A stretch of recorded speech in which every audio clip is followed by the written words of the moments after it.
Welcome to another episode of Exercise Matters with me, Randall Cooper. And me, Mick Hughes. Support for today's episode comes from Premax Performance Skincare.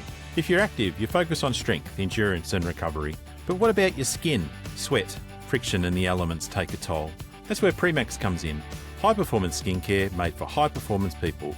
From recovery creams to anti-chafe balms, massage creams to exercise-specific barrier creams, we help your skin go the distance. Keep your skin as fit as your body with Premax. Available now at premax.co. And support for today's episode also comes from Physio.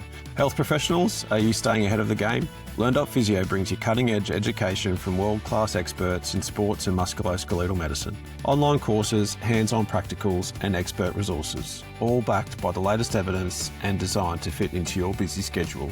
To be your best, learn from the best. Get started today at Physio. Morning, mate. Happy Monday. Good to speak with you again, Mick. As we were always. talking about just before we came on air here, I had a big weekend. I had a tree that came down on my property, and it was quite a big tree. And because I'm the only guy in my family, it was my job to chainsaw it up and deal with it and chop it all up and even get the stump out and stuff. So that was the biggest workout of my week for sure. I actually clocked. No, I feel tired. I clocked it on my Garmin, and for those who have got Garmins, they'll probably resonate with this. I think it took me about 5 hours to do it top to bottom over 2 days. 250 intensity minutes to solid do that job. And then I also did a pretty solid training session in the pool on the Saturday morning as well. So, you know, I know the ultra triathletes will laugh at me, but I did like 350 kind of intensity minutes just in 2 days. So, mate, that's very good. You deserve a Monday little put your feet up, get your slippers on, have a little cup of tea, and get your laptop in your lap and just chill out for today, mate. I'd imagine. So that's good. Good work. No, you're wrong. You're wrong, Mick. Is that wrong? Because you're wrong because we're talking about Zone Zero today. Of course. What a segue. And maybe what I need to do is some Zone Zero training. So, hey, have you come across the term before? Like, it's something that I kind of just threw in there to kind of say, let's talk about this. So, what's your understanding? You sent me those show notes on Friday, and I was like, what's he talking about? Zone Zero definitely is it's a new concept. I read your notes over the weekend. Obviously, zone 1, zone 2, zone 3, and we've covered the whole gamut. We've done our high intensity work. We've done our, zone 2 training. We've done our 10,000 steps. I was fascinated to read what it is, and now I've got a little bit of insight. But yeah, completely foreign terminology and topic for me. I like it. I like how it's framed, and actually, the research behind it sort of makes sense as well. So it's got a bit of nuance there, which we'll obviously dive into. So that's cool. I've stumbled onto it only myself, probably in the last 3 or 4 weeks or so, and that was just by literally stumbling onto it. It hadn't been put in front of me. I should say, by the way, I did say a couple of episodes ago that we would be talking about sarcopenia and have Professor Stuart Phillips on. Stuart and I just couldn't coordinate our time, so unfortunately we're just going to have to push Stuart back to Season 3, and we'll have a chat about sarcopenia today. But I did think that this was a good discussion to have, because when I dug into it, it's like, is this just one person who's talking about this? But there's a flurry of media about Zone Zero. So from the New York Times to Women's Health magazine, The Conversation had an article on it, and all the way down to goodhousekeeping.com was talking about Zone Zero. And some of the headlines, mate, were, like, I know that it's all about clickbait, but like the Women's Health had a headline saying, "Why Zone Zero training is the next big fitness trend with huge benefits for little effort." Jeez. Yeah, so it's something that I thought, wow, is this really this new thing? And what are we going to talk about here? So, like always, it's like let's just dive into the research. I'll spend 2 or 3 days having a good read about what this is all about. So yeah, today we're going to talk about it. Here we are. Okay, I'm looking forward to it. Let's I did my little bit of reading and I've come up to speed with it. It's cool. It's good to talk about. Like always, let's dive in. All right, so we're going to talk about 4 topics today. The first is we'll define it. What is Zone Zero? We'll talk about 2 key papers that have really set the tone that were published about 5 or 6 years ago. We'll talk about health benefits, so what it is and there's a lot of chat around this in the longevity space. So you and I are kind of middle-aged, so this is something that is of interest to us. And then, but we'll also, I do think that there is some discussion at least about how if you're a performance athlete, if you're young and you want to kind of integrate some of this training in inverted commas into your life, then there's things to consider with Zone Zero as well. So we'll talk about those 4 things. The performance benefits is the last one. So when you go into the medical research, if you type into PubMed or Cochrane Reviews or whatever, Zone Zero come up. There's nothing that comes up, right? Yeah. But it's all got to do with light intensity physical activity. It's all about kind of doing less than exercise, if that makes sense. This is the intersection between sitting and being completely passive and like zone 1 recovery style exercise. So it's that stuff that's in the middle.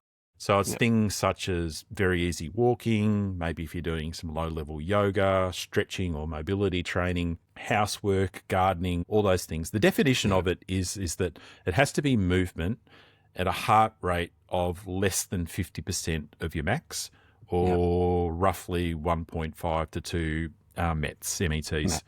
So the key word is movement. The goal is muscle contraction and frequent posture changes, not cardiorespiratory stress. So that's where I think that the term was just a little bit misleading, because the first, when I read it, like we talk about the aerobic zones from 1 to 5, and we've discussed that quite a bit on this podcast. So Zone Zero, okay, what is it? As we discuss this today, I think people will learn that it's more about muscle contraction than it is actually how you're getting your heart rate up, etc. So it's like regular sub-maximal muscle contraction to just sort of keep the kind of body moving and circulating, as opposed to obviously that sedentary terminology, as you said. Yeah. And they're the 3 distinct things that are differentiated in literature as well. So there is a difference between 3 things that sound the same but aren't really.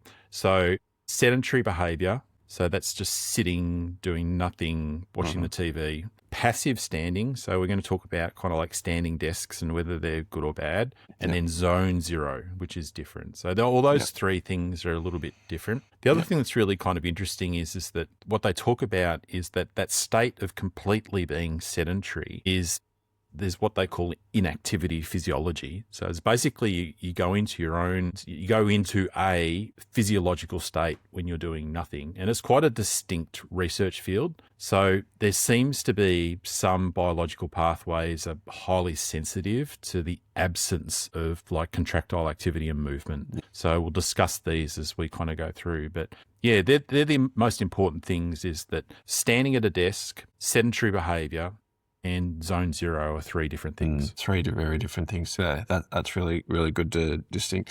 I think a lot of, and this is where I have probably always been under the assumption that, even like you look at some office workers who have a standing desk, I think there'd be some kind of level of assumption that that's inherently good. And, like it used to be this sort of catchphrase, it probably still kicks around a bit, sitting is the new smoking, that, obviously that pure 8 hours of sitting at a desk and locked to your desk and just pumping out all this sort of busy work in an office. It's got all these lifestyle related diseases that are linked to prolonged sitting. And I think there's a lot of people out there that, would have shifted to a point where all of a sudden now they're spending a big chunk of their day in standing, thinking that they've probably doing inherently a good thing. But as you're probably about to spell out, like it's not probably as good as that little bit of Zone Zero work, because standing at a desk, there are some obviously muscle contractions, but they're not almost like rhythmic movement. They're almost like postural muscles that are just basically keeping you upright, right? There's no kind of vascular pumping. There's not kind of any kind of movement of circulation of anything. I think that's really important to distill those 3 things into 3 separate entities. Yeah, they do say in the papers that standing is not a metabolic free pass. So it is different from sitting, but actually not by much. And one of the things that they found with standing is that if you're just standing passively and just like at a standing desk for hours, it actually can increase your systolic blood pressure compared to being sitting. So there's some vascular kind of issues with doing that as well. And that is not the same as low level kind of movement and activity and walking and things as well. So that's kind of where we're heading. There's two mechanisms where they think that particularly that the Zone Zero works at a physiological level. And one is the ability for lipoprotein lipase to clear triglycerides. Okay, so that's an enzyme that's within our blood, and what it does is it mops up the fats, the triglycerides. When people are completely inactive, that enzyme drops down 90 to 95% of what it should be.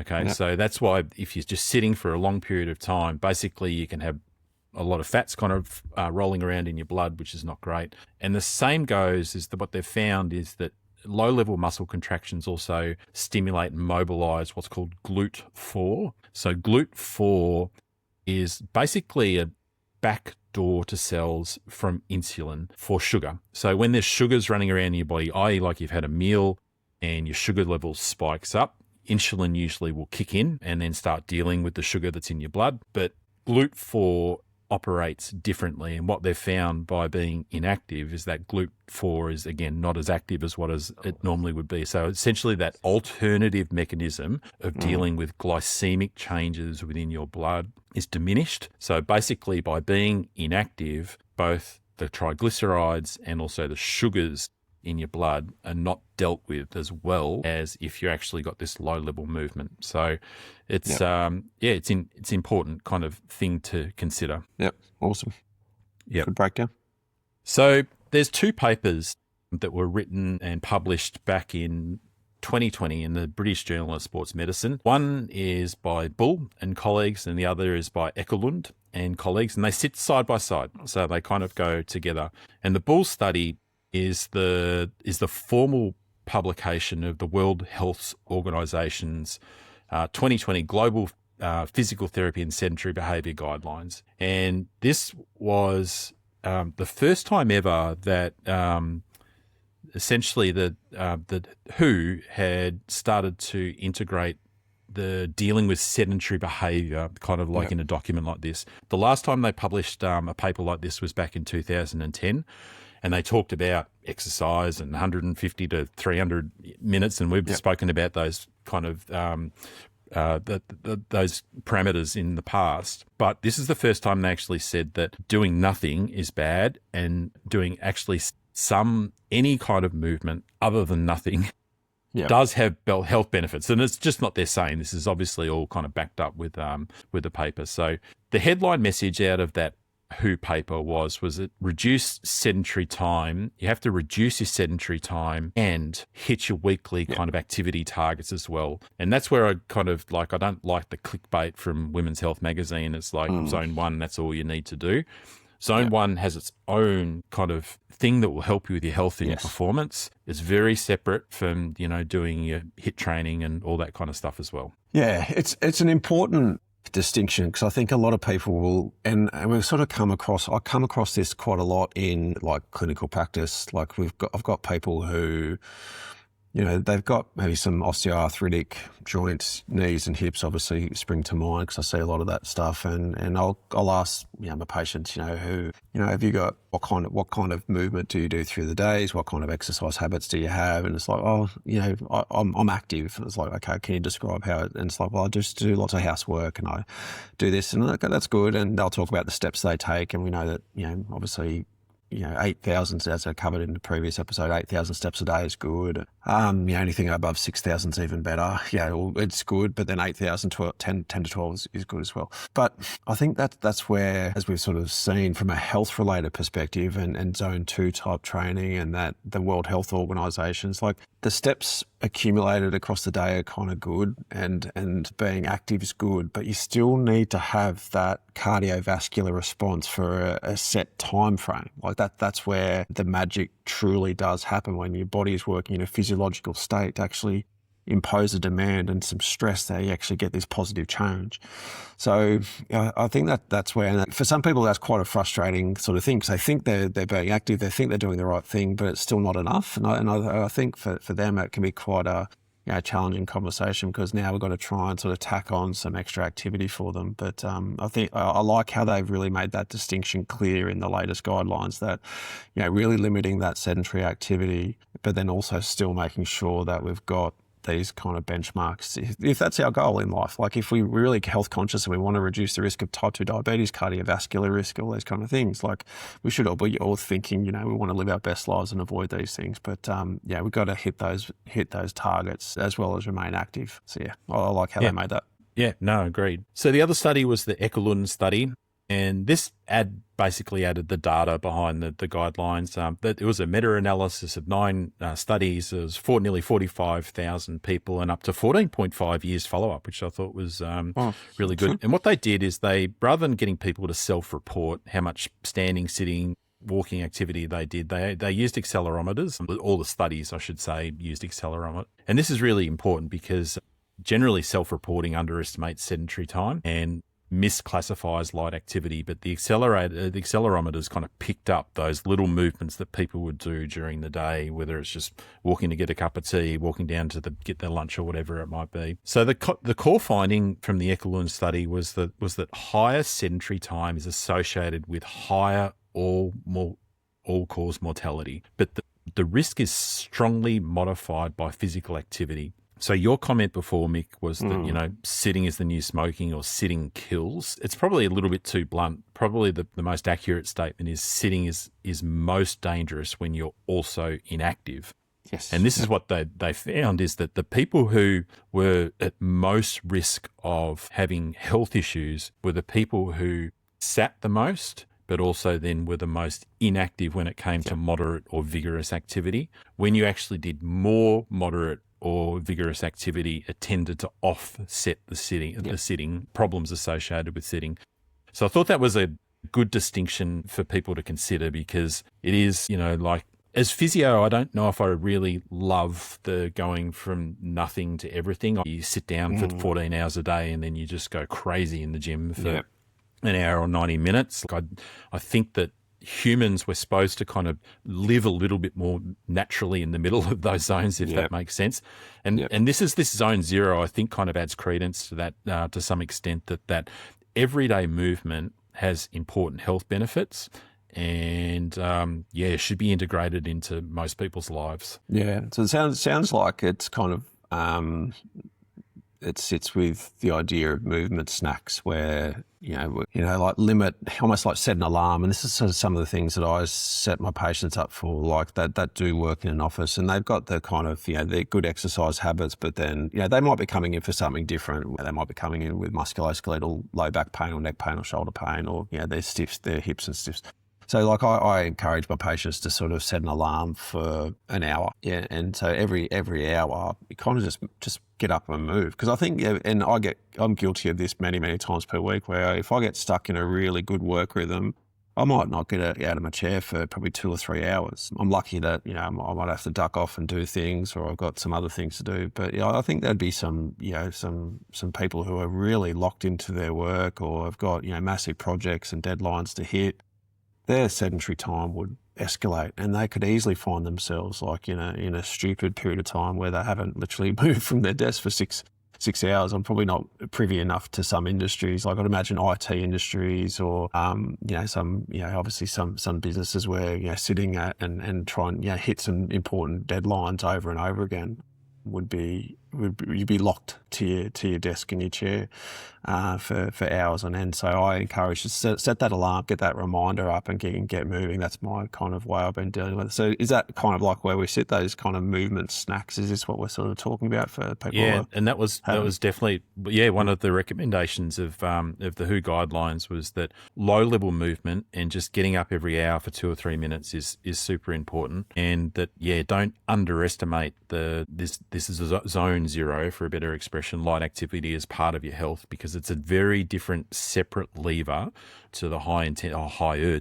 intensity kind of training as well. You really need both to be quite healthy. And I reflected on this personally quite a bit because I had quite a distinct change in my life physically when, I made a decision back in, it was about 2017, 2018, is that I would back off how much clinical work I was doing as a physio and concentrate more on the business stuff with Premax and Learn.Physio. We hadn't started Learn.Physio at that stage, but And so I went from doing like 20, 30, 35 hours of clinical work a week down to probably 5 or 6. And all of that just was replaced with sitting. I was just sitting on my bum. I was in meetings. I was on phone calls. I was just sitting on my computer, punching out, reports and whatever. And I had a health scare just before COVID where I went along to the GP one day and I thought I had inner ear stuff going on. And he said, yeah, that's most likely. I'll give you a script of some antibiotics and whatever. And I was paying my bill to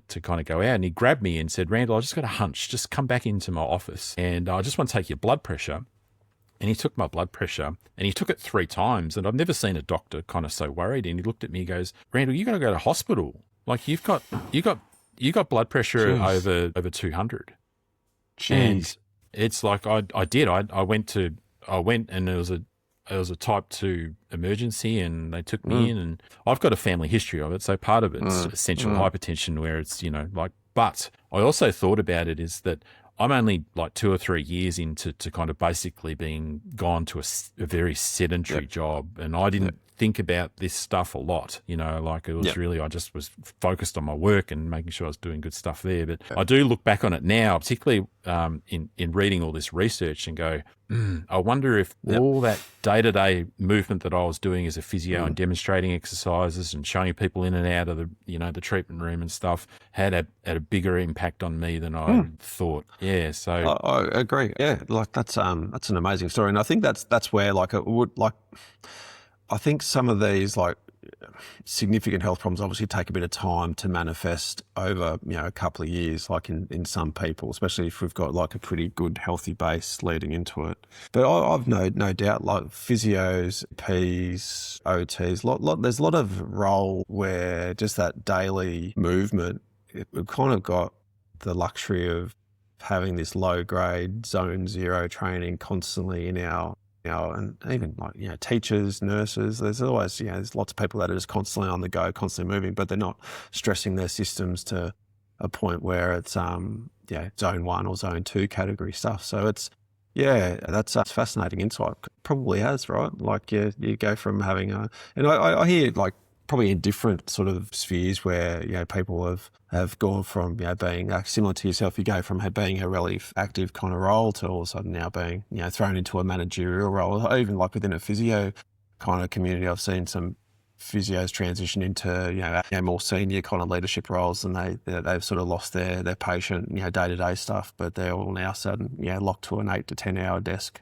job kind of thing. So it is there, but with a bit of hindsight now, we can probably reflect on that and hopefully encourage people who are in a similar position to yours to, just be careful of that and to make sure we bring these movement snacks in. And obviously, that's a big part of this podcast is to highlight these risks, but it's a real life story brought to life. So thanks for sharing. And I think technologies, in some ways physically for us is not helping. Like it's an amazing thing that, like you can do basically anything and everything at your computer on your phone these days. But even I think about just the way I do like some of my business and how that impacts me physically is like if I had a contact that I wanted to have a meeting with in Sydney, I'd go to the airport, I'd walk around the airport, I'd get on the plane, I'd catch an Uber, I'd be walking around the streets of Sydney, I'd go to the meeting and I'd fly back home and I'd get my 10,000 steps in.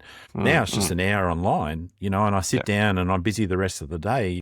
I think that for me, what used to be for humans 100 years ago it just wasn't essential. You just had to move and do it. You have to consciously think about it now. Yep. You have to think about, oh God, it's an hour. My alarm goes off. I need to go and walk. Like it's in some ways it's sad, but we have to adapt with the times. And I think that it's something that people should think about now. I wonder how that's impacted, because with COVID, we were living in Melbourne and the most lockdown place on earth for a couple of years. I personally look forward to that 2 hours of exercise time. Like it was kind of, you got to stay indoors and you got to do this, you got to do that. But, I just really thrived on that getting out. So it was kind of like baked into your days.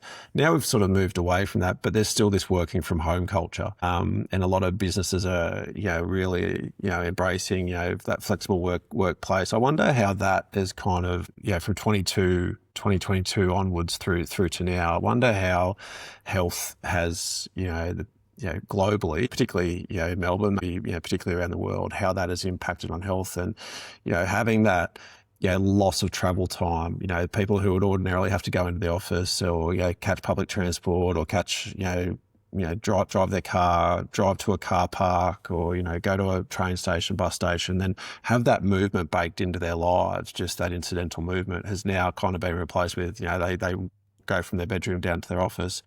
And I wonder how many people are really factoring in that everyday snack type of work or those, movements. So that would be a really interesting study to see what post-COVID life is like in regards to incidental movement and health outcomes and that kind of stuff. I think that would be something that would be really fascinating. It's a really good point because I've noticed I've been doing it myself probably for the last year or 18 months myself, just instinctively. And in preparing for this episode, it's really consolidated. It is. And what I have done is that and some of it's just been because I've got to get it done right, but I do work most of my time from home now, and I like that. But when it comes to having work for 45 minutes or an hour or an hour and a half, it's like I need to unpack the dishwasher, or I need to put a load of washing on, or I need to take the bins out, or I'll prep, some stuff for dinner. So, I don't have to do it all in a rush kind of at the end of the day. Yep. And those little things where I'm killing two birds with one stone have been very good for my productivity basically at home as well, because I can get some stuff done around the house, but I also feel like I'm not really kind of jeopardizing my work either, because I was always going to go and, essentially just take a break. So, we're lucky to be in that same boat where we do work from home a lot, and I'm the same. That's, not everyone those little movements stacks are gold. But even those that are still in the office, like I said to my patients, set an alarm on your phone, 1 hour, 2 hours, get up and walk around the office. They go outside, go to the stairwell, go to the toilet, have a toilet break, or if you don't need to go to the toilet, go get a drink of water. So how many times do you sort of get through half the day without having a sip of water, have a litre at lunchtime or whatever, or go make a cup of tea, cup of coffee, like just that movement snack of movement. And there are other ways to get those snacks too, which I'm sure we'll talk about. But I think that could still be applied to those who are still going to the office. All right, so there's a couple of other things that were born out of the research, and another one I think you'll find interesting because both you and I is applicable to us, is that there are cognitive benefits to this zone zero kind of light activity as well. So walking acutely boosts divergent thinking, and activity breaks can mitigate the detrimental cognitive effects from prolonged sitting. So we all feel it, like, again, especially if you have like a lunch and you come back and then you just start to go into that haze in the middle of the afternoon, where if you've just been sitting that whole time, that can be, even though you're motivated to do what you need to do, sometimes it can just be mentally hard work. The research shows that if you are active, and even if you just go out for a few minutes and start to walk and use some of the muscles, is that your cognitive and particularly your divergent thinking, the things where you will think of things, your aha moments, will pop back into your head more than if you're just kind of trying to plod away in a sedentary state. So for me, that's good, because again, I need all those ideas because that's what I trade off. But I think for most people, it should be really something, particularly in the afternoons, that they stay active and try and move as much as they can. Yep. The other thing that is kind of that is really made quite clear, and I think we've already made this point, is that zone zero can't replace everything else. So when it comes to strength training, whether you want to get strong, hypertrophy, any of those higher aerobic zones, and getting zone 2 is its own physiological portfolio and benefit. Zone 4 and 5, obviously, at that end of the spectrum as well, needs to be hit each week. Again, don't think that you can just kind of do gardening and you're going to stay strong and fit. It's just part of the mix, but not the only thing. Yeah. And I think if some people, take these kind of big, bold headline statements from, like the glossy magazines or these, clickbait articles, and they sort of take that at face value without listening to this wonderful podcast episode, like they can have the sort of mindset of, oh, well, if I'm staying active, I can still eat rubbish as well. So, not only is it ineffective for, that cardiovascular response and that wider health response, it's 100% not a license just to sort of go crazy on McDonald's, 5 days a week either. So it's, that's something to be really important and mindful of. All right, now they're kind of the health benefits, and I did promise that we would talk about athletes as well, and whether why athletes should consider integrating some of this low level activity zone zero work in. The first is that athletes aren't immune to this active sedentary kind of problem either. Like again, even if you're great at what you do and you train for 2 hours hard in the morning and 2 hours hard in the afternoon, for instance, and you're just sitting the rest of your time scrolling on your phone, that's not good for you, because even though they're so fit and we know that it attenuates some of those sitting risks, still the vascular changes, the blood pressure stuff, and also the glycemic changes still are independent of how fit you are. So I think it's important for athletes to do that, and also think of it as just part of an active recovery, that you're using your muscles, but it's not really adding to your total load that you're doing each week. So it's got its own physiological boundaries, and they're good for you. So you may as well integrate that in and do some light stuff. And I suppose just as an important thing, I remember on the other side of the coin, I remember on that point that it's not going to add to your total load. We had Andrew Russell on a number of episodes ago, who's was the head of fitness at Hawthorn Football Club. And I remember a lot of the players used to kind of say, what do I do during the day when I've got to perform at night, like we've got a Friday night game, whatever. And my instinct was, you need to save as much energy as possible. You should, I didn't say this out loud, by the way, but my thought was you probably just need to sit around. Andrew was very different, and he would say you need to keep yourself active. Don't go and do a 5K run, but he actually told people to do housework, like do the vacuuming, wash the dishes, do something out in the yard, because it will help keep your mind off the game, which is not a bad thing, but also it will make sure that you don't get too kind of flat physically as well. So when you get there, you're actually full of energy. And you know what? This was 15 years ago. He was right. Yeah. And, I think that this research indirectly kind of supports that approach. So I think for athletes, if you're going to perform that day, think of this zone zero as a great way to kind of fill in your time, rather than just sitting there and worrying about what's going to happen next. Yeah, a good analogy. I remember reading, maybe it was just on my Instagram feed a while ago. It was a good analogy for this, but I think the message was more about just movement in general. But it kind of, the more I think about this and the more we're talking about this, it kind of really resonates with this zone two. So it's kind of like the description was of, imagine a brook or a stream, and it had two pictures to sort of really sort of give it some legs. Imagine a brook or a stream that's constantly kind of moving and flowing. That's just got a little bit of movement. It's just the nature around it's kind of cruising around. There's just this general low grade movement of wildlife and life that kind of allows things to trickle down. And then conversely, you've got one that's just, basically really slow, where the movement around it is just completely taken out and everything's just getting really murky and kind of moldy and just stagnant and just, bubbling, algae and this kind of stuff. And then you got, on the other side, you got this kind of wild, kind of rushing, rapids of, the high intensity exercise example where it's constantly flowing and flushing down with, lots of waves and ripples and that kind of stuff. Kind of liken it to this, really calm sort of bubbling brook where there's just this constant movement, the environment and the ecosystem around is just really cool, calm and collected, where it just keeps everything flushed and ready for action and prepared, but it's not so stagnant and stale where it just turns into a muddy bog. So I think, that's the way I kind of think this in my brain. It's just that regular kind of movement just keeps everything harmonious and the ecosystem nice and green and fresh and lively, ready for action.